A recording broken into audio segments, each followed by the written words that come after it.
You're listening to Stream, Stream, Stream.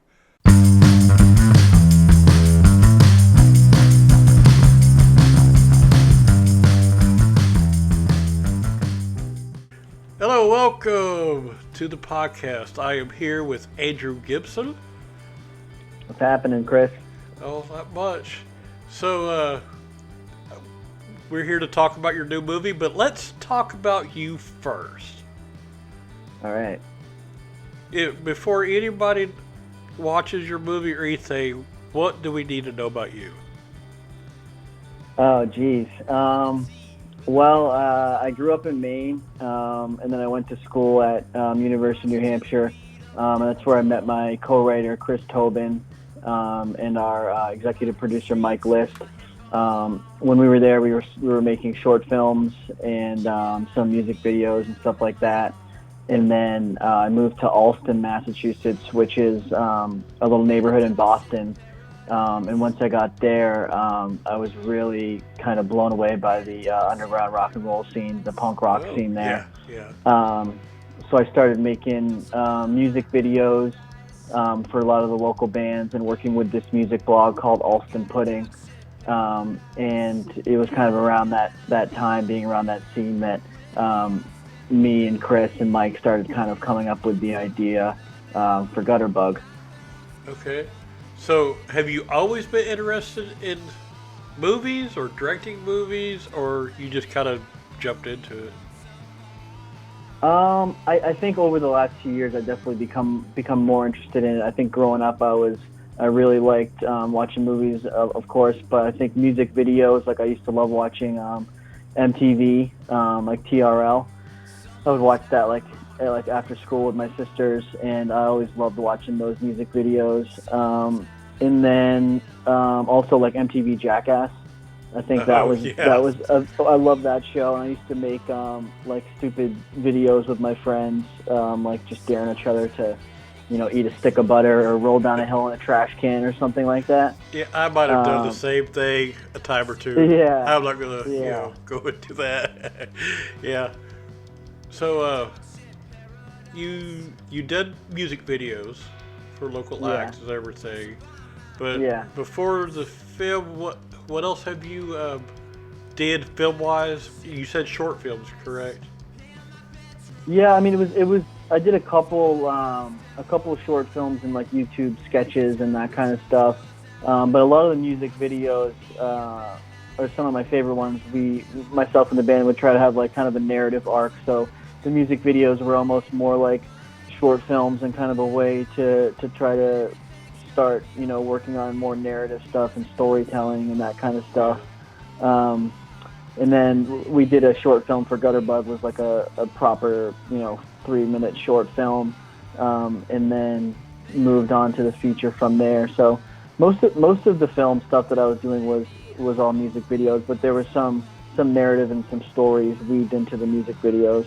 Yeah, you are right, because music videos are kind of like little short films, because it's a lot of music tells stories, so of course the music videos gotta tell a story. Yeah, totally. I think those were always my favorite music videos growing up too, were the ones where there was like kind of a story or kind of a narrative arc, as opposed to just like strictly a visual thing. Okay, so where did you come up with the idea for Gutterbug? Did it just hit you? Did you dream about it? How did you come up with it? Yeah, it was when I was living in Allston, in that neighborhood, and I was, going to a lot of rock and roll shows, and that neighborhood in particular, there's definitely a lot of punk rock kids and rock and roll kids and kids in their early 20s, and kind of on the fringes of that scene are these kids called crust punks, where they're punk rockers. They look like punk rockers, but they're kind of living a vagabond style lifestyle. They're pretty much homeless and eating out of dumpsters and begging for change and returning bottles and kind of living that lifestyle. But it's almost like at that point they're almost doing it by choice. Like kind of like a vagabond train hopper kind of a vibe. So there was something that was interesting about that kind of lifestyle to me at that time in my life as well. I was thinking like, like what would this be like to be actually living this life. And so I kind of started thinking of a narrative about a crust punk, about a story about one of these characters. And then it just kind of developed from there, just from living in that area and just finding different locations that I wanted to shoot in, and different locations that we would be able to shoot in. And that whole neighborhood is just a really, really vibrant, really exciting place, and it was just a really inspiring place to kind of come up with that idea. Yeah, so did any particular person inspire you about Bug? The character's name is Bug, by the way. So did anybody, give you the inspiration for the character, or? I think it's really a combination of a handful of different characters. Like there's different moments in the film that are kind of were based off of different characters that I had seen at the time that me and Chris were writing it. Like there was this one guy in particular who was kind of on the corner of this Tedeschi's convenience store, like in downtown Alston, and he was there for like 2 or 3 weeks. So, we would see him multiple times per week when we were going in town or going to get coffee or going to pick up, whatever. So after seeing him a few times and kind of observing the way that he was interacting and what he was doing, I was starting to see him around town. It was kind of based off of that and some of the interactions that I saw him have, and was kind of. So you more or less took one guy and just added more traits to him and gave him a little bit more character. Yeah. Okay. Yeah. Now, I heard something about cops chasing you when you're trying to. Yeah, we had a few run-ins. There was a couple. There was this Ringer Park one location we were shooting a scene. The cops came and kicked us out, and then we were shooting another scene like under an overpass, kind of by the Mass Pike, like the turnpike, and the cops came and kicked us out of that. And I think that those happened like back-to-back days. So and that was like kind of maybe early-ish or midway point through the film. So there was definitely a little bit of panic amongst the troops, like, damn, are we gonna be able to do anything here? Because now they kind of seem to be on to what we're doing, and we were keeping a low profile for a while. Then I think eventually they kind of figured it out, and then we had a pretty intense scene to do. There's a scene with a car getting stolen and guns and everything in the middle of the street, and we were really nervous about having to do that, and we didn't want the people to call the cops and think it was real. And so there was definitely some cops on our tails for moments of it. Yeah. Making sure y'all weren't just some punks out there just trying to cause havoc, being a jackass. We didn't really have permits for some of the. We did have permits for certain locations, but other ones we didn't. So there was always the risk of them kicking us out because we didn't have the proper permitting and stuff. Now, did you do auditions and you found Andrew Yackel, or did you know of him before? We just auditioned and found him online, actually. We auditioned through Backstage Casting. It's like online casting website. And we also did some in-person casting in Alston. And he was one of the first characters that we saw for Bug that we really thought, like, this kid might be able to do it. He was definitely too good looking on his audition video, I will say that. Oh, yeah. But the acting was really good. So we were like, well, we could just make him look dirty. We have to make him look dirty anyhow. And his acting is really the strong point. So we got in touch with him and we talked with him, and he was really cool. And then he ended up, taking the role and coming to my to live at my apartment for a month while we filmed the movie. Oh, cool. I think it's perfect because with him being the kind of pretty boy and then being dirty, I think it kind of makes it more perfect for the movie, because it kind of means that anybody can be in his situation. Right. No, totally. I mean, that was kind of like one of the things we were trying to get across, is like, humanizing one of these characters and kind of like trying to peel the layers back and see really how they got to this point and what the rest of their life is, not just like not just looking down on them when they're like, on the street corner begging for change, Yeah. kind of a thing. And just watching the trailer, oh my goodness, he is good. He did a He's really good. great Yeah. job. Yeah. So, what are your goals for this movie? Do you have certain goals you got set for this? I think the main goal is just to get as many people as we can to see it. It's been a DIY effort from the start, and we've had a lot of amazing people get involved with it, from the cast and crew to all the amazing local bands that were in the film, to just people in the Alston community and the people that we've met over the years. They've all been really supportive. So now that we're getting ready to finally release it, it's kind of just one of the main goals is just to get everyone to watch it and to show it to their friends and just to be proud of it, and because I think it really does a good job kind of capturing that time when we were all living in Alston and we made the movie together. So it's definitely kind of a special. I think we really captured a special time within that community, Yeah. and I think we just kind of want everyone to see it and enjoy it. So, what film festival did you take this to, and can you tell me about your experience there and how the film did there?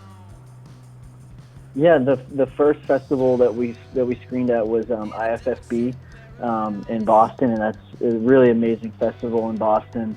And that was like really the main one that we really wanted to screen at, because we had myself, my producer Lee, and my cinematographer Tom Fitzgerald had been to that festival in the years prior, and it's a really amazing festival. So we were really fortunate enough to have our premiere there, and we had two awesome back-to-back screenings at that festival, and then we screened at Dances with Films in LA, and we won that festival. And then Cool. and that was pretty awesome. And then we went to the Woods Hole Film Festival in Cape Cod after that, and then won that festival. So winning those two festivals back to back was really exciting. And then we screened at like 7 or 8 other festivals after that: Rhode Island, New Hampshire, Hell's Half Mile, Alaska, Twin Cities, and what else? Film Columbia. I think that was it. But yeah, they were all amazing, and we were able to go to most of the festivals and had a really amazing time. And just going through that whole experience, going to festivals and meeting filmmakers and watching a ton of films, it was really great. It was really an awesome experience. So, how's it feel winning back to back?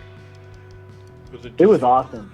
Yeah, bet it was really cool, because there was definitely like, we spent like a year editing it, so like there was definitely like a lot of time spent with it, just me and Chris pretty much. So it was like really exhausting, and there's you just go through so many moments of like, is this working? Is this good? Like, is this gonna affect people? Are people gonna like this? Like, so there was just a lot of. I mean, we thought it was really great, but after you watch it, so many times, it gets watered down. So once we were able to finally show it to people and people were digging it, it was really rewarding, and definitely gave us like another burst of excitement about the project. So far in the film industry, how's it treating you?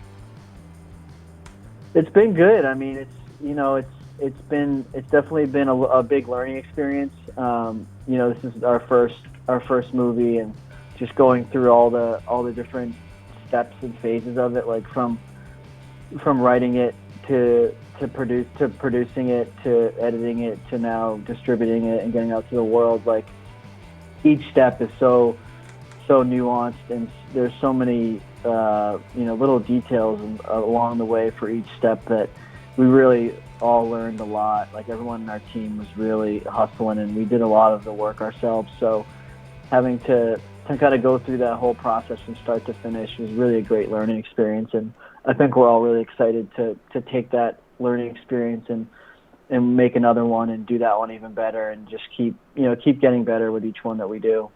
So, do you think there'll be a Gutterbug 2 in the future? I'm not opposed. I'm not opposed to it. I don't know if it would be a direct sequel, but I think we're definitely trying to stay like in that kind of world, in that universe, and stay on the streets and tell, you know, character driven, you know, gritty independent dramas. But who knows? Maybe a Gutterbug 2 will happen in the future. We'll have to see if Andrew Yackel's down for it. You have to ask him, I think. All right. So, do you know what's in the future for you, or what do you hope is in the future for you? As far as like the next film that we're doing, or the next thing that you're doing. Yeah, well, me and my co-writer Chris and our executive producer Mike and my producers Lee and Tim, you know, we've all been kind of working on making sure that we put out Gutterbug properly and kind of focusing our energy on that and getting as many people to see it as we can. But we do have a couple other projects that we're working on.